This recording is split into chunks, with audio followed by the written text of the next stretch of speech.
অনেকেই বলেছিলেন দেশি মুরগি লালন পালন করা লাভ না অন্য জাতের মুরগি লালন পালন করা লাভ। আমি নিঃসন্দেহে বলবো দেশি মুরগি লালন পালন করা লাভ আমার জন্য, কারণ আমি উন্মুক্তভাবে ছেড়ে দিয়ে পালন করতে পারি। আর একবার খাবার দিলে সারাদিন থেকে যায়, আর বাকিটা সব কীট পতঙ্গ খেয়ে বেঁচে থাকে। আর এখানে আমি অনেক মিশ্রণ নিয়েছিলাম, আপনাদেরকে সঠিকভাবে দেখাতে পারিনি, কারণ ভুট্টার গুঁড়া নিয়েছি, ব্রান নিয়েছি, খুদি নিয়েছি, তারপরে গোড়ার ফিড নিয়েছি।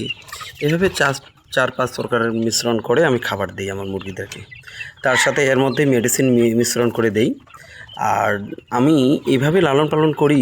আমাকে অনেকে বলে, ভাই কয়টা মুরগি নিয়ে লালন পালন করিস, কী লাভ এতে?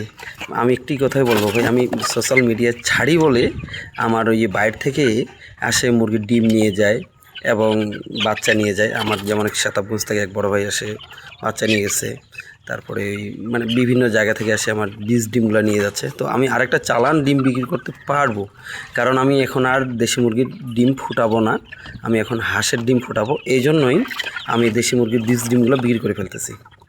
যারা লাগবে অতি সত্ত্বই আমার সাথে যোগাযোগ করতে পারেন, আমি এই বীজ ডিমগুলো দিয়ে দিব। এই চালানোর পর থেকে আমি আর কাউকে বীজ ডিম দিব না, তারপর থেকে আমি নিজেই বাচ্চা ফুটিয়ে নিব।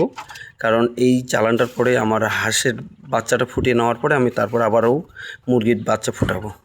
তো এইভাবে আমার মতো ছোট ছোট খামার, ছোট ছোট স্বপ্ন যাদের রয়েছে তাদেরকে আমি অবশ্যই স্বাগতম জানাই।